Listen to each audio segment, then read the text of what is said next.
Bienvenidos a la segunda parte del programa número 48 de Economía en Breve, correspondiente al 25 de septiembre del 2017, en donde vamos a platicar del desastroso discurso del presidente Trump en las Naciones Unidas, la decisión de política monetaria de la Reserva Federal, los resultados de inflación en México, así como la marcha de los mercados y los indicadores más importantes de la semana. Mi nombre es Mario Correa y esto es lo más relevante del acontecer económico. La frase de la semana es del escritor escocés Robert Louis Stevenson. Guarda tus miedos para ti mismo, pero comparte tu valor con otros. El balance de la semana es terriblemente negativo para nuestro país ante las irreparables pérdidas que sufrieron muchas personas como consecuencia del último terremoto. En los mercados financieros, nuestro tipo de cambio se incrementó 10 centavos, el 0.56% para terminar la semana en 17.76 pesos por dólar. Nuestro mercado accionario repuntó luego de las bajas de las semanas pasadas, ganando 0.78% en la semana, quedando nuevamente por arriba de los 50,000 puntos y llegando a una ganancia acumulada en el año de 10.23%. Los mercados accionarios de la muestra que seguimos continuaron al alza, aumentando 0.74% en esta ocasión. Realmente vivimos tiempos inéditos en la historia, como lo confirma el discurso de Trump en las Naciones Unidas, que me pareció un completo desastre. En el seno de la institución internacional construida justo para buscar la paz y propiciar la unidad y la cooperación entre las naciones, Trump hizo un gran despliegue de ignorancia, de arrogancia y de imprudencia que raya en la locura, amenazando incluso con destruir totalmente a Corea del Norte. Miren, más allá de tomar la tribuna para mostrar su naturaleza abusiva e intransigente, Trump está destruyendo el liderazgo de Estados Unidos en el entorno mundial e incluso está antagonizando a sus aliados más cercanos. Mencionar América primero en las Naciones Unidas no tiene sentido y parece más bien un insulto, ya que todos tienen clarísimo que cada líder representa los intereses de su país. También refirió lo que ha sido su cantaleta política y tal vez un sentimiento auténtico dentro de su electorado muy particular,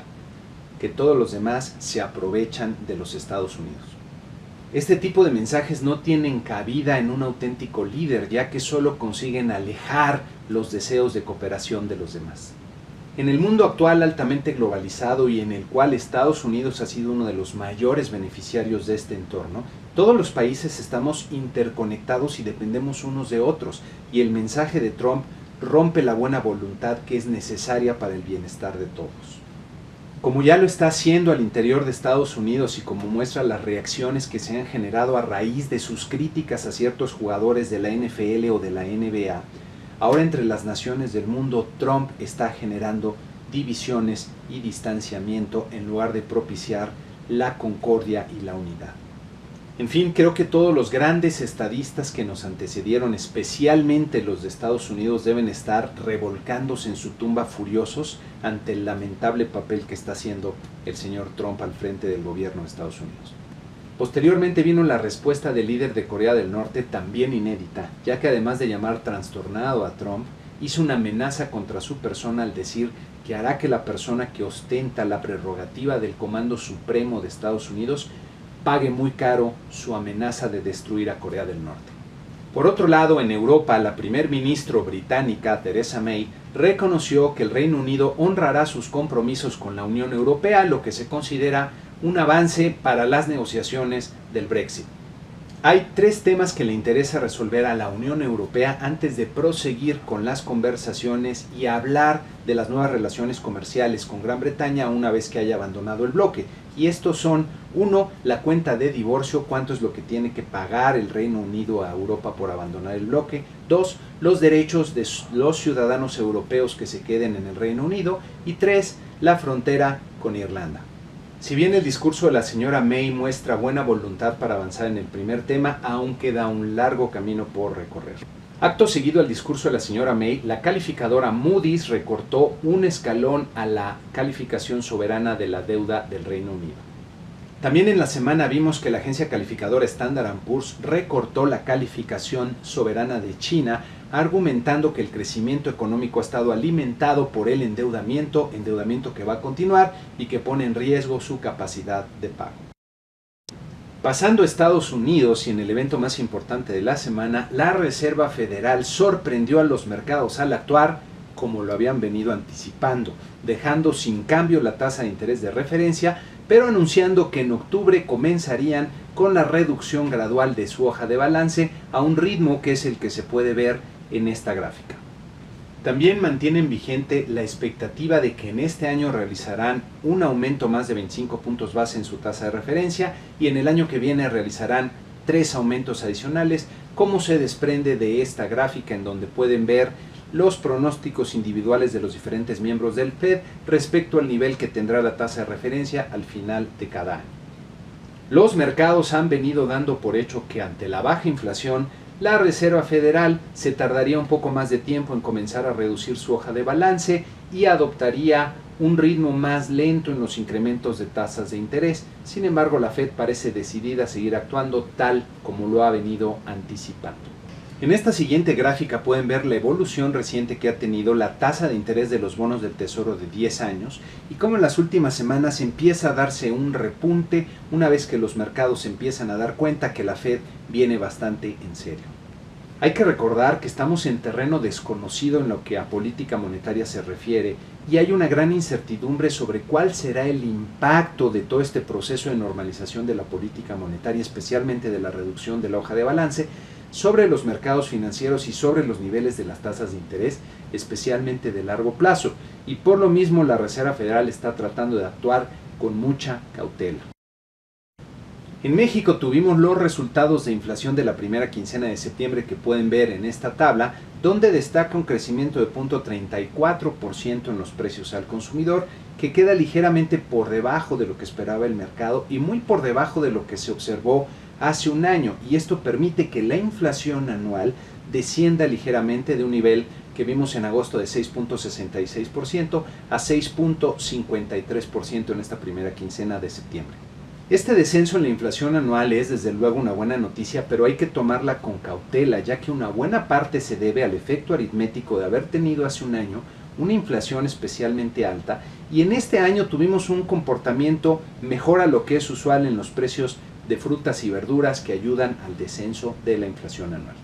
Los precios de los energéticos aumentaron de forma importante, como puede verse aquí, reaccionando ya, sobre todo los precios de las gasolinas, a los impactos producidos en Texas por el huracán Harvey. Noten por último cómo siguen acelerando los precios de las colegiaturas, alcanzando 4.74% anual en esta quincena, lo que podría ser una señal de presiones por el lado de la demanda. También en la semana tuvimos los resultados de la oferta y la demanda agregadas del segundo trimestre que pueden ver en este cuadro, donde se observa una desaceleración importante de un crecimiento de 4 a 2.6%, pero hay que recordar que buena parte de esta desaceleración ya era esperada por el efecto estacional de Semana Santa, que implica que en este segundo trimestre del año hubo menos días laborables que en el mismo trimestre del año anterior, y por eso esa desaceleración. El componente más importante de la demanda, que es el consumo privado, que se refiere a las cosas que compran y gastan las empresas y los hogares de nuestro país, a pesar del efecto de Semana Santa, incluso se acelera al crecer 3.4% real anual, lo que sugiere cierta fortaleza, más bien diría una fortaleza importante en el mercado interno. La formación bruta de capital o la inversión en el país tiene una caída de 2.3% real anual en este trimestre, lo que además de explicarse por el efecto estacional, podría estarse viendo afectado tanto por la incertidumbre que generó el cambio de gobierno en Estados Unidos, como la incertidumbre natural que empieza a crecer con la proximidad del cambio de gobierno en México el año próximo. Las ventas minoristas crecieron débilmente en el mes de julio, como puede verse en esta gráfica, aumentando 0.4%, es el mismo crecimiento que observaron en el mes de junio. En este cuadro presentamos los principales componentes de las ventas minoristas, donde puede verse que la mayor parte de la debilidad está concentrada en dos renglones: tiendas de autoservicio y departamentales y venta de vehículos y combustibles. Los otros renglones muestran inclusive tasas de crecimiento bastante importantes.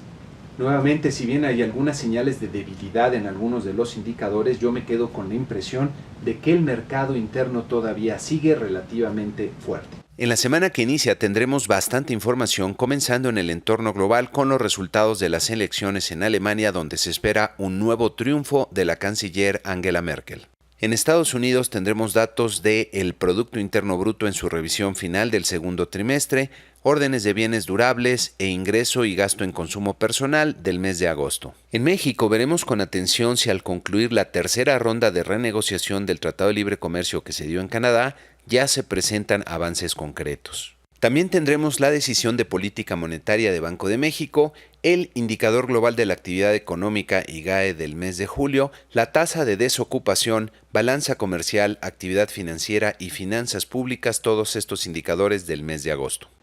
Y con esto concluimos este programa número 48 de Economía en Breve, con la invitación a que si lo consideran útil, se suscriban al canal, le den like y compartan el video.